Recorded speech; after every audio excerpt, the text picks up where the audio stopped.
आप सभी लोगों को मेरा नमस्कार। साथियों, आज के वीडियो में मैं आपसे चर्चा करूंगा कि क्या कोई भी पत्नी अपने पति के जीवित रहते हुए पति की जो संपत्ति है उसमें अपना हिस्सा मांग सकती है, अपने अपने हिस्से के लिए कोर्ट में केस फाइल कर सकती है, या फिर आप समझिएगा जैसे मान लीजिए कि कोई एक संयुक्त परिवार है, उसमें 2-3 भाई लोग हैं और एक जो भाई है उसकी पत्नी का बाकी लोगों से विवाद है, पति से विवाद है। अब वो चाहती है कि जो उसका जो हिस्सा है वो जैसे अगर मायके में रह रही है, कहीं दूसरी जगह रह रही है, तो वो ये चाह रही है कि वो अपने पति से अपने हिस्सा का बंटवारा कर ले और जो उसका हिस्सा है उसे दे दिया जाए। इसके लिए कोर्ट में क्या वो केस फाइल कर सकती है, टाइटल के लिए, पार्टीशन के लिए, पोजीशन के लिए? तो आपको आज इसी सवाल का जवाब मिलेगा। साथियों, इस जजमेंट में 2-3 बातें आप ध्यान रखिएगा कि ये मैं जो जजमेंट आपको बता रहा हूँ ये वहाँ के लिए है जहाँ संयुक्त हिंदू परिवार है, उसके लिए मैं जजमेंट चर्चा कर रहा हूँ, क्योंकि उसके लिए परिस्थितियाँ अलग अलग हो सकती है। उस परिस्थितियों में जो जो केस है वो बदल सकता है और जो लॉ है वो भी बदल सकता है। तो यहाँ पे जो मैं चर्चा कर रहा हूँ केवल संयुक्त हिंदू परिवार के लिए चर्चा कर रहा हूँ, और मैं चर्चा कर रहा हूँ कि ये पत्नी के लिए, कि कोई पत्नी अपने पति से अपने हिस्से की डिमांड कर सकती है, नहीं कर सकती है। तो साथ ही ये जो जजमेंट है छत्तीसगढ़ हाई कोर्ट का जजमेंट है, आप अगर इसे पढ़ना चाहते हैं तो आप स्क्रीन में डिस्क्रिप्शन बॉक्स में इसको मैं ऐड कर दूंगा, आप वहाँ से इसको डाउनलोड करके पढ़ सकते हैं। अब साथियों, मैं आपको इस केस की स्टोरी ब्रीफ कर देता हूँ। ये छत्तीसगढ़ हाई कोर्ट से डिसाइड किया गया था, ये सेकंड अपील फाइल की गई थी वहाँ पे। और साथियों, जब इस केस में जब देखा गया कि इस केस की परिस्थितियाँ क्या है, इस केस के फैक्ट क्या हैं, तो इस केस के फैक्ट कुछ इस प्रकार हैं कि माँ और बेटे ने अपने हस्बैंड के खिलाफ, मीन्स कि बेटे ने अपने पिता के खिलाफ और माँ ने अपने हस्बैंड के खिलाफ केस फाइल किया पार्टीशन के लिए, टाइटल के लिए, पोजीशन के लिए। और उन्होंने कोर्ट से रिक्वेस्ट किया कि वो पति से अलग रह रही है, इसलिए उसके और बेटे के नाम जो संपत्ति है, जो जो इनका हक बन रहा है, 1/3 हक बन रहा है। 1/3 हक बनेगा बेटे का, 1/3 हक बनेगा माँ का, और 1/3 हक होता है हस्बैंड का एक प्रॉपर्टी में से। तो इस प्रकार से उस प्रॉपर्टी का 2/3 हिस्सा माँ और बेटे को दे देना चाहिए। कोर्ट में सूट फाइल किया, कोर्ट ने उस बात को एक्सेप्ट कर लिया और जजमेंट पास कर दिया कि 2/3 हिस्सा दिया जाना चाहिए। इसके बाद अपील फाइल की गई, अपील ने भी ऑर्डर को मेंटेन रखा।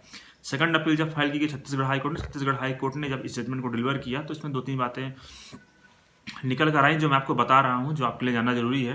तो साथियों, जब कोर्ट ने जब इस जजमेंट को लिखा तो कोर्ट ने यहाँ पे जो प्रिंसिपल्स बताए गए हैं हिंदू लॉ में और जो मुल्ला ने जो बताए गए हैं उसमें उन्होंने कोर्ट उस जजमेंट का जिक्र किया। आप स्क्रीन पे देखिएगा कि मुल्ला ने क्या बताया है हिंदू लॉ में, कि जो वाइफ का जो राइट है वो किस प्रकार से है, वो राइट कब है, कब एक्रू होता है और कब नहीं होता है। स्क्रीन पे आप देखिएगा। साथ ही इसका जो पॉइंट नंबर 315 है, wife, a wife cannot herself demand a partition, but if a partition does take place between her husband and his son, she is entitled to receive a share equal to that his son and to hold and enjoy that share separately even from her husband।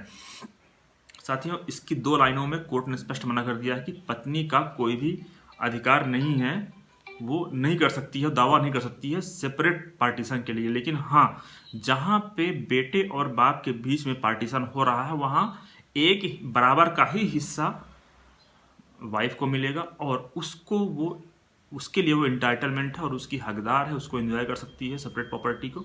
लेकिन अगर उनके बीच अगर पिता और बेटे के बीच partition नहीं हो रहा तो वाइफ केवल पार्टीशन के लिए डिमांड नहीं कर सकती है कि उसको अपना हिस्सा दिया जाना चाहिए। इसी कड़ी में कुछ आगे भी कोर्ट ने टिप्पणी किया है। सब साथियों, कोर्ट ने इसमें एक बॉम्बे हाई कोर्ट का जजमेंट का भी जिक्र किया कि जिसमें भी कुछ बातें इसी प्रकार से बताई गई हैं। ये जो जजमेंट है ये है Bombay high court in the matter of Uday Narendra Shah versus Narendra Amritlal Shah. इसका पॉइंट नंबर 13 है, consequently a wife has no share right title और interest in the HUF Hindu United Family in which her husband is co-partner with his brother, father or son, and after the amendment of section 6 of the Hindu Succession Act with his sister and daughter also। इसका मतलब ये है कि जहाँ पे को-पार्टनर है, को-पार्टनर का मतलब होता है कि जैसे मान लीजिए कोई प्रॉपर्टी है जो संयुक्त परिवार की प्रॉपर्टी है, तो को-पार्टनर जो होता है, जैसे एक पिता है, उसका बेटा है, फिर उसका भी बेटा है, फिर उसका भी बेटा है, तो ये को-पार्टनर कहलाएंगे उस पर। तो इस प्रकार से जहाँ प्रॉपर्टी कुछ इस प्रकार से है, संयुक्त हिंदू परिवार की है और उसमें को-पार्टनर हैं, उनके बीच अभी बंटवारा नहीं हुआ है, तो वहाँ पे वाइफ केवल अपने सेपरेट पार्ट के लिए डिमांड नहीं कर सकती, ना तो उसका कोई वहाँ पे राइट बनता है। इसका पॉइंट नंबर एक और भी आप देखिएगा, ये पॉइंट नंबर 14 है।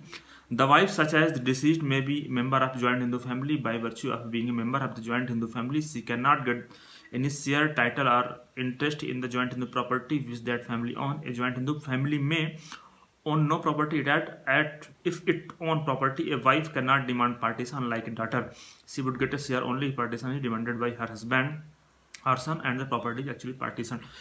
इसमें भी साथ में कुछ बात ऐसी बताई है कि अगर उसका हस्बैंड डिमांड करता है अपने जो उसका जो संयुक्त हिंदू परिवार है, अगर उसका हस्बैंड बाकी लोगों से डिमांड करता है कि उसका पार्टीशन कर दिया जाए, और जब उनका पार्टीशन हो जाएगा तब फिर वाइफ एंटाइटलमेंट हो सकती है, तब फिर वाइफ को हिस्सा मिल सकता है। लेकिन जहाँ पे संयुक्त परिवार की प्रॉपर्टी है वहाँ पे वाइफ को वहाँ पे राइट नहीं रहेगा।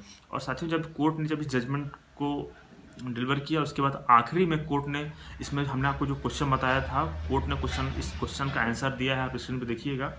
The claim by wife during the life time of the husband in the share and interest which he has as a co-partner in his Hindu united family is wholly premature and completely मिसकंसीव।